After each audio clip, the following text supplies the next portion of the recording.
Voter list లో ఫోటోలు ఉన్న ఓటర్ లిస్ట్ వెంటనే ఓటర్ లిస్ట్ ఉన్న ఫోటోలను వెంటనే జై తెలంగాణ తప్పులున్న ఓటర్ లిస్ట్ వెంటనే తప్పులున్న ఓటర్ లిస్ట్ వెంటనే collector collector collector commissioner commissioner commissioner voter తప్పులను వెంటనే ఓటర్ తప్పులను వెంటనే ఓటర్లు ఉన్న ఓటర్ కార్డు వెంటనే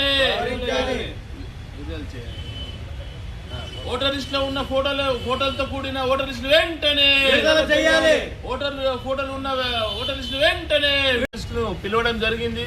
మీ ఏమైనా తప్పులుంటే మరి ఓటర్ లిస్ట్ లో ఏమేమి సవరణ మేము చేస్తామని చెప్పి మేడం మాట్లాడుతారు. కానీ మేడం ఎలాంటి కూడా హామీ మాకు ఇవ్వడం లేదు.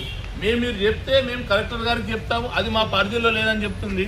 మరి అసలు ఈ మీటింగ్ ఎందుకు పెట్టడం అని చెప్పి మేము సూటిగా Armoor municipal commissioner Sravani madam అడుగుతున్నాం.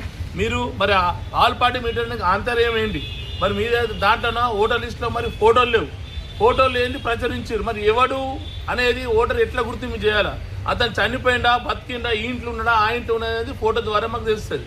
సో ఇప్పటికైనా ఇమీడియట్లీగా కలెక్టర్ కానీ ఈఆర్ఓ కానీ స్పందించి మా ఏదైతే మేము ఆబ్జెక్షన్స్ ఉన్నాయో దాన్ని ఇమీడియట్లీ వెరిఫై చేసి 10 నాడు కాకుండా ఇంకా అవసరమైన టైం తీసుకొని ఖచ్చితంగా గ్రౌండ్ లెవెల్లో మరి ఏదైతే ఉన్నదో దాని లెవెల్లో చేసి బిఎల్పీ చేసి గ్రౌండ్ లెవెల్లో చేసి దీనికి కరెక్ట్ అయిన పద్ధతిలో ఎలక్షన్ నిర్వహించాలని చెప్పి మా బీఆర్ఎస్ పార్టీ నుంచి మేము డిమాండ్ చేస్తున్నాం. లేని పక్షాల ప్రతి మీటింగ్ కూడా ఇలానే బైకాట్ చేస్తాం. మరి పూర్తి బాధ్యతలు కూడా ఇప్పుడు ఆర్మూర్ మున్సిపల్ కమిషనర్ మేడం గారు శ్రావణి గారు కాబట్టి వారే బాధ్యత వహించాలా, వారే అన్నింటినీ ప్రాబ్లం క్లియర్ చేయాలని చెప్తాం. జై తెలంగాణ.